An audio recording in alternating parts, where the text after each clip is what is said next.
வணக்கம் நண்பர்களே. ஒரு நண்பர் டவுட்டு கேட்டிருந்தாரு. என்னன்னா, ஆடியோ போர்டில 2 சேனல் ஆடியோ போர்டில ஒரு சேனலு ஸ்பீக்கர் அவுட் குடுத்துருக்கோம். இன்னொரு சேனல்ல ஸ்பீக்கர் அவுட் குடுக்காம நாங்க யூஸ் பண்ணிட்டு இருக்கோம். இதனால எதுவும் பிரச்சனை வருமா? ஐசி எதுவும் ஃபால்ட் வருமான்னு கேட்டிருந்தாரு. பொதுவா எஸ்டிகேயா இருந்தாலும் சரி, இல்ல எந்த மாடலா இருந்தாலும் சரி, ஸ்பீக்கர் அவுட்ல நீங்க ஸ்பீக்கர் குடுக்காம யூஸ் பண்ணீங்கன்னா, பிரச்சனை வராது. ஏன் வராது அப்படின்னு கேட்டீங்கன்னா, இந்த ஆடியோ போர்ட உங்களுக்கு உதாரணத்துக்கு எடுத்திருக்கேன். இது வந்து எஸ்டிகே 4231. இதில இப்போ 2 சேனல் நம்ம எப்பயும் யூஸ் பண்ணுறோம்னு வச்சுக்கோங்க. இதில் ஒரு சேனல், இங்கிட்ட ஒரு சேனல் யூஸ் பண்ணுறோம். ஒரு சேனலில் ஸ்பீக்கர் அவுட் கொடுக்கல, ஒரு சேனல் மட்டும் ஸ்பீக்கர் கொடுத்துருக்கோம். இப்போ இந்த ஸ்பீக்கர் கொடுக்காத சைடு ஃபால்ட் வருமானு கேட்டிங்கன்னா வராது. ஏன் வராது அப்படின்னு கேட்டிங்கன்னா, எப்பயுமே ஒரு ஆடியோ போர்டை எடுத்துக்கிட்டிங்கன்னா, அந்த ஸ்பீக்கர் அவுட்டில் நீங்கள் ஸ்பீக்கர் லைன் கொடுத்தா தான் அதோட சர்க்யூட் வந்து க்ளோஸ் ஆகும். சர்க்யூட் க்ளோஸ் ஆகுது மீன் அந்த இடத்துல ஒரு கிரவுண்டு, ஒரு ப்ளஸ் ஸ்பீக்கர் அவுட் எடுக்கிறீங்கன்னா, இந்த கிரவுண்டு அவுட்லேருந்து ஸ்பீக்கர் காயில் வைண்டிங் மூலமாக இந்த ஸ்பீக்கர் ப்ளஸுக்கு வரும். அப்படிங்கும்போது இது ஒரு ரெசிஸ்டர் மாதிரி ஃபங்க்ஷன் ஆகும். அந்த ரெசிஸ்டர் தான் நம்ம 8 ஓம்ஸு 4 ஓம்ஸ்னு சொல்கிறோம். இந்த ரெசிஸ்டர் மாதிரி நம்ம காயில் கொடுத்துட்டாவே அந்த சர்க்யூட் வந்து க்ளோஸ்டு.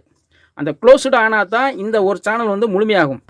அப்போ தான் உங்களுக்கு இந்த லோடு ஆனால் பின்னாடி தான் உங்களுக்கு ஒரு சாங்ஸ் ப்ளே பண்ணாலும் அதுக்கு தகுந்த மாதிரி ஹீட் ஆகிறது, இந்த மாதிரி இதெல்லாம் இது ஃபங்க்ஷன் ஆகும். இதே நீங்கள் ஒரு சேனலில் ஸ்பீக்கர் அவுட்டே கொடுக்கல அப்படிங்கும்போது இது சர்க்யூட்டு க்ளோஸ் ஆகலை. ஏன்னா கிரவுண்ட்லேருந்து இந்த ப்ளஸ் ஸ்பீக்கர் அவுட்டுக்கு நம்ம கனெக்ஷன் பண்ணல. அப்படிங்கும்போது இந்த இதுலேருந்து வைண்டிங்கு இதில் கனெக்ட் ஆகலை. அப்படிங்கும்போது இப்போ இந்த சைடு பார்த்தீங்கன்னா ஓப்பன். அந்த ஓப்பனாக இருக்கும்போது பார்த்தீங்கன்னா ஸ்பீக்கர் லோடே கொடுக்காதனால அது ஒன்றும் பிரச்சனை கிடையாது. ஆனால் அந்த கொடுக்காத நேரத்தில் இந்த ஆடியோ போர்டில் இந்த சைடு ஏன் ஃபால்ட் ஆக மாட்டேங்குது அப்படின்னு கேட்டிங்கன்னா, அதுக்கு தான் உங்களுக்கு மெயினானது உங்களுக்கு சொல்கிறேன். இந்த ஆடியோ போர்டில் நீங்கள் நல்லா கவனிச்சு பாருங்கள். ஒரு சைடு லோடு கொடுத்துருக்கோம், இன்னொரு சைடு கொடுக்கல. அந்த கொடுக்காத டயத்தில் எப்படி ஃபங்க்ஷன் ஆகும்னா, நீங்கள் கவனிச்சு நல்லா பார்த்தீங்கன்னா, இங்கேருந்து இங்கே பீஸ் இங்கே போட்டிருக்காங்களா, இந்த இடத்துல நீங்கள் கவனிச்சு பார்த்தீங்கன்னா ஒரு ஃபிஎஃப் ஒன்று போட்டு ஒரு ரெசிஸ்டர் ஒன்று போட்டிருப்பாங்க. நல்லா பார்த்தீங்கன்னா உங்களுக்கு தெரியும். அதாவது இந்த இடத்துல ஃபிஎஃப் பார்த்தீங்கன்னா 0.1 ஃபிஎஃப், அதுக்கு அடுத்து ரெசிஸ்டர் பார்த்தீங்கன்னா 4.7 ஓம்ஸு ரெசிஸ்டர் போட்டு கிரவுண்ட் பண்ணியிருப்பாங்க.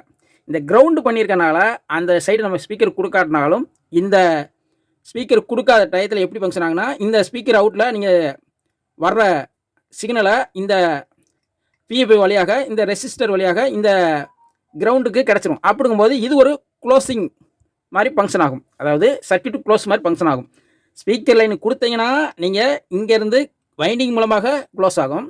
ஸ்பீக்கர் லைன் கொடுக்கலைன்னு வச்சுக்கோங்க, இந்த ஸ்பீக்கர் அவுட்லேருந்து இந்த பிஎஃப் வழியாக இந்த ரெசிஸ்டர் போட்டு கிரவுண்ட் பண்ணிக்கிறாங்களா, இது வழியாக ஒரு கம்மியான ஒரு லோடு வந்து கிரியேட் ஆகும். அப்படிங்கும்போது அந்த சைடு ஸ்பீக்கர் கொடுக்காட்டாலும் பிரச்சனை கிடையாது. ஆனால் நீங்கள் ஒரு சைடு ஸ்பீக்கர் லைன் கொடுக்காமல் இருக்கீங்க, ரொம்ப நாள் அப்படி தான் யூஸ் பண்ணுறீங்க அப்படின்னா ஒரு பிரச்சனை வரும். என்னன்னா, இப்போ நாள் ஒரு சைடு நம்ம ஸ்பீக்கர் கொடுக்காம யூஸ் பண்ணும்போது நாளடைவில் அந்த சேனல் ஐசி வந்து லைட்டாக வீக்காக வாய்ப்பு இருக்குது. அப்போ என்ன பிரச்சனை வரும் அப்படின்னா, லேசாக கரகரன்னு மூக்கடைக்கிற மாதிரி ஒரு பிரச்சனை வரலாம். இந்த பிஎஃப்பும் இந்த ரெசிஸ்டர் தான் ஒரு சைடு நம்ம ஸ்பீக்கர் கொடுக்காட்டினாலும் இது ஒரு சர்க்யூட் க்ளோஸாக வேலை செய்யுது. ரைட்டுங்களா? இப்போ அந்த இடத்துல வந்து இந்த பிஎஃப் வந்து ஓப்பனோ இல்லை ஷார்ட்டோ இந்த மாதிரி ஆயிடுச்சுனாவே அந்த சைடு நீங்கள் ஸ்பீக்கர் லைன் கொடுக்காமல் இருந்தீங்கன்னா ஐசி கன்ஃபார்மாக ஃபால்ட் ஆயிரும். நீங்கள் ஒரு ஐசியே நீங்கள் ஒரு கம்ப்ளைண்ட் ஆயிடுச்சு, நீங்கள் ஐசி மாற்ற போகிறீங்க அப்படின்னா இந்த பிஎஃப் ஷார்ட் இருக்கா என்னென்னு மெயினாக செக் பண்ணணும். இந்த பிஎஃப் ஷார்ட் இருந்துச்சுன்னா நீங்கள் புது ஐசி போட்டாலுமே உடனே ஐசி போயிடும். ஏன்னு கேளுங்க, இந்த ஸ்பீக்கர் அவுட்டில் தான் இந்த பிஎஃப் போட்டிருப்பாங்க 0.1 பிஎஃப். இந்த பிஎஃப் ஷார்ட் ஆனால் என்ன ஆகும், அடுத்தது ரெசிஸ்டர் அது வந்து 4.7 தான் போட்டிருக்காங்க. அப்போ ப்ளஸ் ஸ்பீக்கர் அவுட்டில் டைரெக்டாக ஒரு ரெசிஸ்டர் போட்டு கிரவுண்ட் பண்ண என்ன ஆகும், உடனே ஷார்ட் ஆன மாதிரி தான் கணக்கு. அப்படிங்கும்போது ஐசி ஃபால்ட் ஆயிரும். ரைட்டுங்களா? அதேமாதிரி எல்லா போர்டுக்கும் இது பொருந்துமான்னு கேட்டிங்கன்னா, கண்டிப்பாக எந்தெந்த போர்டில் இந்த 0.1 பிஎஃப்பும் ஒரு 4.7 ரெசிஸ்டன்ட் போட்டிருக்காங்களோ அந்த போர்டுக்கு மட்டும் நம்ம அந்த சைடு ஸ்பீக்கர் கொடுக்கறதுனால ஒன்றாகாது. சில ஆடியோ போர்டில் அது போட்டுக்க மாட்டாங்க. இந்த ஆடியோ போர்டெலாம் பார்த்தீங்கன்னா நீங்கள் ஸ்பீக்கர் அவுட் கொடுக்கலைனாவே கொஞ்ச நாளில் ஐசி அவுட் ஆயிரும். இப்போ உதாரணத்துக்கு இது எஸ்டிகே மாடலில் இது லெஃப்ட்டுக்கு இந்த 0.1 4.7 இருக்குது. அதே மாதிரி இந்த ரைட் சைடுக்கு 0.1 4.7 இருக்குது. இது எல்லா போர்டுக்கும் இருக்கும் பாருங்கள். இப்போ இந்த ஒரு உதாரணத்துக்கு ஒரு குமார் 4 பெட் எடுத்திருக்கேன். இதுலேயும் பார்த்தீங்கன்னா இப்போ ஸ்பீக்கர் அவுட் வந்து இந்த இண்டக்டர் காயில் வழியாக எடுத்துருப்பாங்க. இப்போ இந்த இடத்துல ஸ்பீக்கர் அவுட் வருதா, இந்த காயிலோட இன்புட்டில் பாருங்கள், இங்கே தானே இந்த காயில், இங்கே இருந்தானே இந்த காயிலுக்கு போகுது.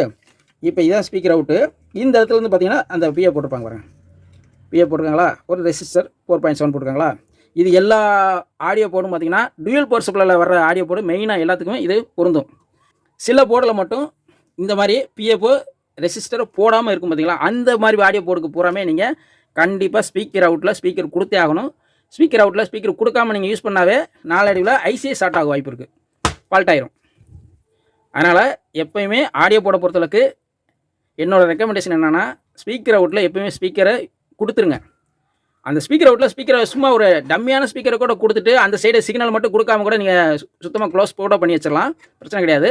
ஆனால் ஸ்பீக்கர் கொடுக்காமல் நீங்கள் ரொம்ப நாள் யூஸ் பண்ணிங்கன்னா நாளடைவில் அந்த ஐசி ஃபால்ட் ஆக வாய்ப்பு இருக்குது. அதே மாதிரி இந்த ஃபிஎப் இல்லாமல் இருக்க ஆடியோ போர்டில் கண்டிப்பாக ஸ்பீக்கர் அவுட்டில் நீங்கள் ஸ்பீக்கர் கொடுத்தே ஆகணும். அது மட்டும் நீங்கள் தெளிவாக புரிஞ்சுக்குங்க. எல்லா போர்ட்லையுமே அந்த மாதிரி இருக்கும். இங்கே ஒரு 0.1 ஃபிஎப் இருக்கா, இங்கே ரெசிஸ்டர் 4.7 இருக்குது பார்த்தீங்களா, அதை வந்து கிரவுண்ட் பண்ணியிருப்பாங்க. இந்த மாதிரி டைப்பில் பூராமே ஸ்பீக்கர் அவுட்டில் நம்ம ஸ்பீக்கர் கொடுக்காட்டினாலுமே இது ஒரு லோடாக கிரியேட் பண்ணும். ஆனால் கம்மியான ஒரு லோடாக தான் கிரியேட் பண்ணும். ஆனால் ஸ்பீக்கர் அவுட்டில் இந்த ஸ்பீக்கர் லைன் கொடுத்த பின்னாடி தான் இதோட உண்மையான லோடு க்ளோஸ் ஆகும். அப்படிங்கும்போது உங்களுக்கு உண்மையான ஒரு வாட்ஸு எல்லாமே ஸ்பீக்கர் லைன் கொடுத்தா தான் உங்களுக்கு கிடைக்கும். இந்த வீடியோ உங்களுக்கு பிடிச்சிருந்தா ஒரு லைக் பண்ணுங்கள். மீண்டும் இது மாதிரி ஒரு நல்ல வீடியோவில் சந்திப்போம். நன்றி, வணக்கம்.